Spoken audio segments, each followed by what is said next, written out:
Étant donné que cette émission, c'est une émission de leçons de vie, c'est une émission qui essaie de renforcer notre foi, nous tenons à vous faire cette lecture. La lecture, ça concerne une interview qu'on a accordée à un guitariste britannique qu'on appelle Richard Smith. Qu'est-ce que Richard Smith disait? On lui posait la question, qu'est-ce qu'il pense des Africains? Et il dit, je ne suis pas raciste parce que je ne crois pas une seule seconde que je suis supérieur à un noir. La différence avec eux, c'est que nous pensons à nos adolescents. Nous pensons à nos descendants. Nous sommes des calculateurs.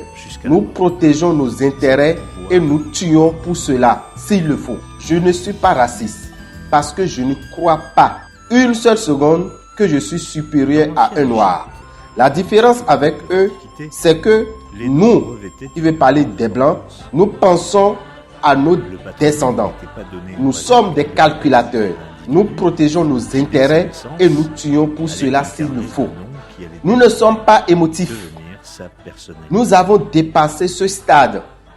Si le lion a pitié de la gazelle, c'est lui qui va mourir de faim. Ils ont des lions que nous sommes en leur sein, mais ils ne comprennent pas les lois de la nature. Pour tout, ils se confient à la superstition et à la religion. La différence entre les autres et les noirs est la suivante. Alors que les autres réfléchissent, les noirs, eux, ne pensent pas. Ils n'utilisent pas leurs capacités intellectuelles et très peu de noirs sont analytiques. Et lorsque quelques noirs pèsent, nous les admettons à nos côtés, nous les éliminons d'une manière ou d'une autre, le plus souvent de la main d'autres noirs. Nous leur avons apporté notre Dieu et inventons continuellement des concepts flous pour les embrouiller davantage. Dans 100 ans, les descendants seront plus esclaves qu'ils ne le sont aujourd'hui. Donc il parle des descendants des noirs que nous sommes. Ils sont déjà plus malheureux que la génération de leurs parents. Et ils croient naïvement que le nombre sera leur force. Regardez comment ils se noient en mer pour venir plus glacés en Europe. Nous les avons conquis en quelques dizaines des nôtres et l'aide active de leurs dirigeants. Des noirs qui vendent les leurs pour de faux emplois ou à la prostitution. Nous les avons forcés à parler et à écrire dans nos langues. Ils se jugent même les uns les autres sur la mesure dans laquelle on peut parler comme nous. Nous contrôlerons leurs descendants plus que nous ne les contrôlons actuellement. Et ça arrive déjà. Si on leur donne l'opportunité, ils sont prêts à abandonner leur terre pour venir comme esclaves volontaires plutôt que de construire les terres avec détermination et engagement. D'autres personnes ont compris notre jeu, comme les Chinois, les Indiens, les Coréens. Ils ont commencé à utiliser les mêmes connaissances techniques que nous pour protéger et dissuader. Mais les Noirs n'ont rien compris. Je suis désolé. Aussi brutal dans ma soumission, rien de personnel, je suis juste clair. Richard Smith. Et on vous dit, qu'en pensez-vous? Déjà, ce que moi je pense de cette interview de Richard Smith, il n'a été que véridique. Il n'a été que véridique. Tout ce qu'il a dit est véridique. Et nous ne pouvons en aucun cas dire le contraire. Mais ce qui est dommage, est-ce que nous nous réveillons? Est-ce que nous, Noirs, nous nous réveillons? Est-ce que nous, Béninois, nous sommes en éveil aujourd'hui? Je ne crois pas. Je ne crois pas. Il a même dit que le lion qui a faim et qui voit la biche et qui a pitié de la biche, c'est ce lion qui va mourir de faim. Et ils sont comme des lions entre nous. Ils sont comme des lions. Et c'est vrai. Regardez comment nos frères vont se faire tuer sur la mer en voulant aller en Europe. Imaginez. Moi, un instant, je pensais que cette maladie de Covid qui est venue va amener les Noirs à rester chez eux. Mais c'est tout à fait le contraire. La nuit du 22 passé, le mercredi 22, la nuit du mercredi 22 passé, il y a une semaine, plus de 130 personnes sont mortes en allant en France sur la mer. On n'a récupéré aucun survivant. Au contraire, il y a des corps qui ont disparu. Qu'est-ce que vous pensez? Donc nous sommes en train d'aller chercher le bonheur en se tuant nous-mêmes, parce que c'est soi-même qui se donne cette mort. En se tuant soi-même pour aller chercher le bonheur ailleurs.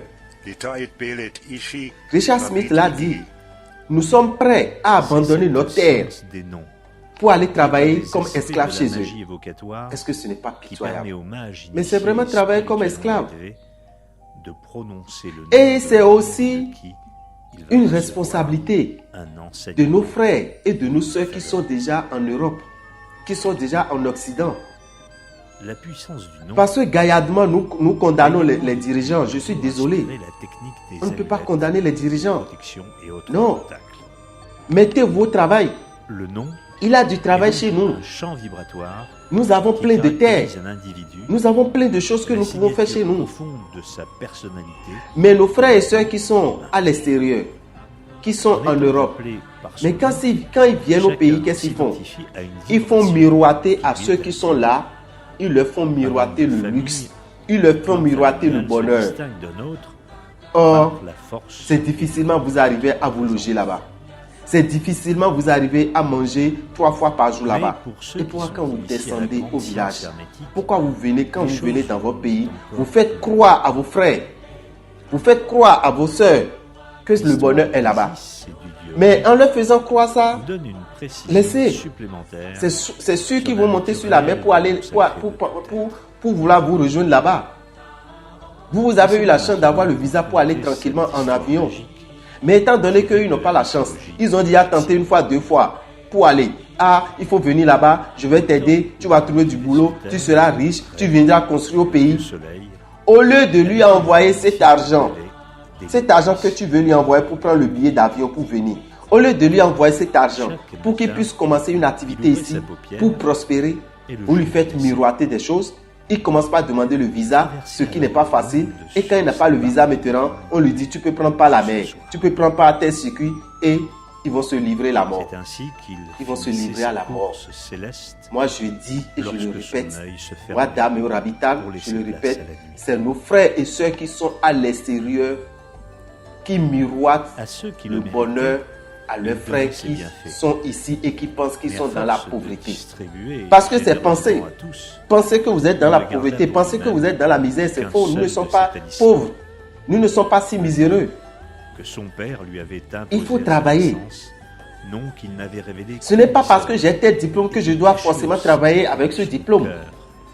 En plus, nous mettons tout sous le dos de Dieu. Tout ce qui arrive, on dit que c'est la grâce de Dieu. Tout ce qui arrive, on dit que c'est la grâce de Dieu. Richard Smith l'a dit. Ils nous ont imposé leur religion. Ils nous ont imposé leur Dieu. Mais avec ça, nous ne pouvons pas évoluer. L'Inde a compris, ils l'ont dit. La Chine a compris, ils l'ont dit. La Corée a compris, ils l'ont dit. Vous ne nous direz pas que ce sont des pays qui sont à 100% dominés par les églises, tout ce que nous voyons aujourd'hui en laissant notre religion endogène. Mais ils se sont basés sur leur culture. Regardez aujourd'hui l'Inde qui fait partie des pays les plus riches du monde. Or qui avait presque la même puissance économique avec le Bénin dans les années 80.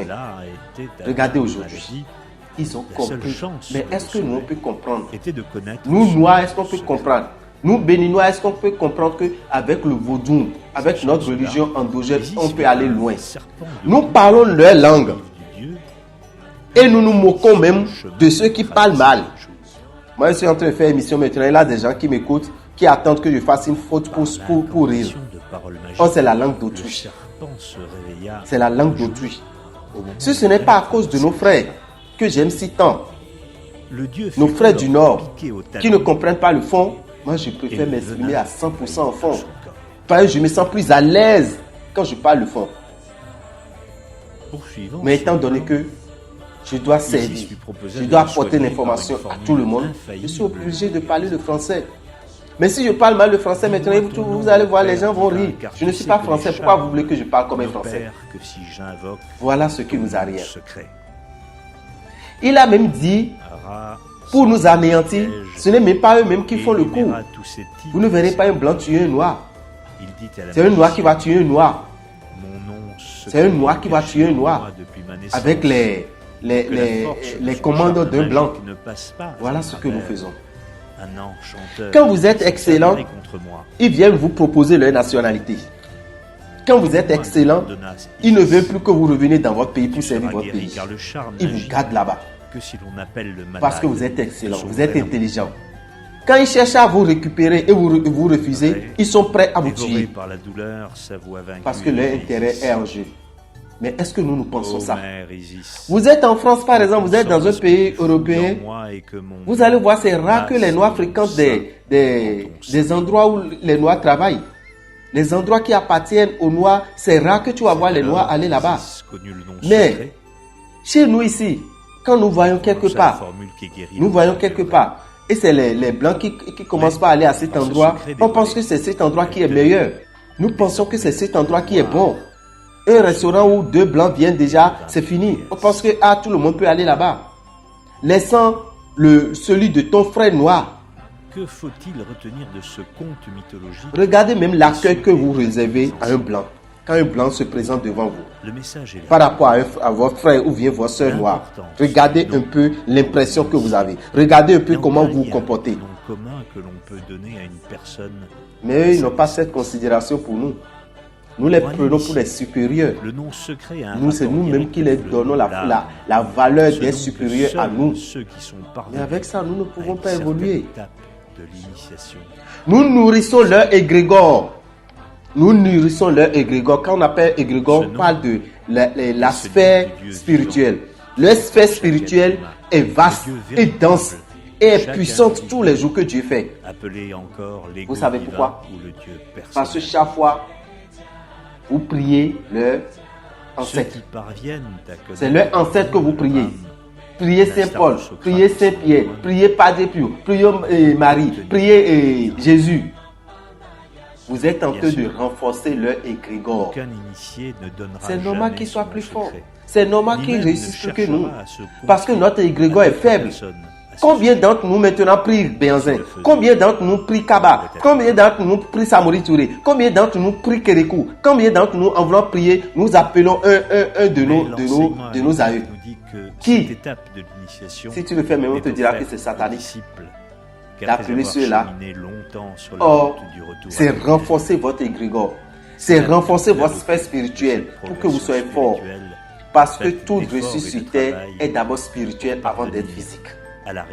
Mais si nous ne savons pas ça, comment on peut évoluer? C'est dommage. Il faut que nous renaissons. Il nous faut une renaissance. Et il faut que nous sachions que nous avons tout chez nous. On n'a pas besoin d'aller en Europe. L'argent que tu cotises pour aller en Europe, cet argent, tu peux en faire beaucoup de choses ici. Tu peux faire l'élevage, tu peux faire l'agriculture, tu peux faire plein de choses qui vont te rapporter bien. Tu seras plus à l'aise que quelqu'un qui est en Europe. Ne pensez pas que nos frères et sœurs qui sont là-bas sont à l'aise. Ils vivent sur des dettes. Il y a des gens qui toute leur vie vont payer des dettes, ils ne pourront même pas rentrer. Ici maintenant, le matin tu t'es réveillé, tu n'as rien mangé. Jusqu'à midi, il suffit d'aller voir un frère. Bonjour, tu restes avec lui, tu causes avec lui, il prépare, vous allez manger. Vous pensez qu'en Europe, ça peut se passer comme ça? Qui a ton temps? Déjà, les gens se voient et ne se saluent même pas. Ils se voient et ne se saluent même pas. Ils n'ont même pas cette courtoisie, ils n'ont même pas cet amour entre eux. Moi, je suis allé la fois dernière. À chaque fois que je vais, c'est que quand je monte dans le métro, je suis pressé de descendre. Je suis très pressé de descendre. Si ce n'est pas que ça s'impose des fois à moi, je ne vais pas monter dans le métro. Tu montes dans le métro, celui qui est assis là, avant que tu ne viennes, tu n'as pas le droit de le saluer. Tu le salues, il ne va même pas te répondre. Il te regarde. Tu es là, celui qui vient s'asseoir à côté de toi ne te salue pas. Et vous pensez que c'est ça qui est bon pour nous? Soit vous les voyez tous mettre d'écouteurs dans l'oreille pour ne pas écouter ce que vous voulez dire, pour ne même pas vous entendre, pour ne même pas vous calculer. Chers amis, chers frères et sœurs, je crois que Richard Smith a tout dit. Il nous a éclairés. Il nous a éclairés. Au lieu de rester là à prier matin et soir. Au lieu de rester là à dire Jésus, Jésus tout le temps sans aller travailler. Nous voyons des gens qui vont à l'église à 18h et qui retournent à 5h du matin. Mais quel résultat vous voulez donner le lendemain au boulot? Supposons que vous êtes un technicien à la radio et vous allez rester à l'église jusqu'à 5h. Or, vous avez l'antenne à prendre à 8h. Vous venez à 8h, vous allez dormir. Vous allez dormir. Vous allez mal faire votre travail. Vous êtes couturier. Vous allez à l'atelier, vous allez mal travailler. Vous serez nerveux. Vous allez crier sur les apprentis. Vous allez être désagréable devant vos clients. Parce que vous n'avez pas bien dormi. Mais qui vous a demandé d'aller prier de 18h bien de 21h à 5h du matin? C'est Dieu qui a demandé ça. Mais Dieu est au-dessus de tout ça. Dieu n'a pas besoin de ça. Dieu a besoin de votre travail. Dieu reconnaît deux choses chez l'homme. Deux choses. Tout ce qui reste là, ce n'est que de vanité. Dieu nous demande deux choses. Ces deux choses que Dieu nous demande, vous savez quoi? L'amour et le travail. L'amour et le travail. La prononciation d'un nom Je n'ai pas dit religion. a un effet réel. Je n'ai pas dit religion. J'ai dit l'amour et le travail. Est une musique qui a C'est les deux tangible. choses que Dieu nous demande. Ainsi, Si vous pouvez aimer votre prochain différent de et vous pouvez travailler, tout comme Mélanie. Dieu est avec vous. Vous n'êtes pas aller à l'église, dormir à l'église, prier tout le temps, aller dormir n'importe où, ne pas aller au boulot et dire que vous êtes en train de prier que Dieu C'est aime. aussi pourquoi, mais pas Dieu, seulement, c'est le travail qu'il aime. nous sommes unis. Et c'est l'amour du prochain qu'il Bien aime. qu'il y ait des homonymies, Parce que celui qui travaille peut prier, mais celui qui prie ne travaille pas. l'individu réagira d'une manière Celui qui est en train de prier sensible à ne son peut pas travailler. Vous êtes un soudeur. éducation, ses motivations, Vous avez une porte à faire. son Le matin, vous allez commencer par faire votre bien porte. d'autres Même en faisant la porte, vous pouvez être en train de prier. Ah Dieu, je te remercie. Avant que cette porte ne finisse, il faut que notre client vienne me demander, me confier un autre travail. Mais c'est ça, vous êtes en train de prier. depuis le son Ce n'est pas le fait d'aller se planter à l'église du matin jusqu'au soir et vous abandonner votre atelier. Le client viendra vous chercher dans l'atelier pour vous commander. des villes et des individus Voilà ce qui nous arrive. très sérieusement en considération. Et ils ont mis ce système en place pour nous anéantir. Siège devant une ville Et jusque-là, nous n'avons pas compris. prêtres initiés, invoqués Jusque-là, depuis nous n'avons pas toute compris. Et c'est dommage. de lui rendre un culte encore plus grand que Nous celui devons de réveiller notre cerveau, chers amis. Réveillons notre cerveau et travaillons. Aimons notre prochain. Nous ne nous aimons pas. Tu as un frère qui a une activité. C'est Pline lui-même qui Tu as un frère qui vend à côté. scellé Au lieu d'aller acheter chez lui, tu préfères aller acheter chez le Libanais là-bas. Or, ce que ton frère vend, c'est ça que le Libanais vend. en Gérodin.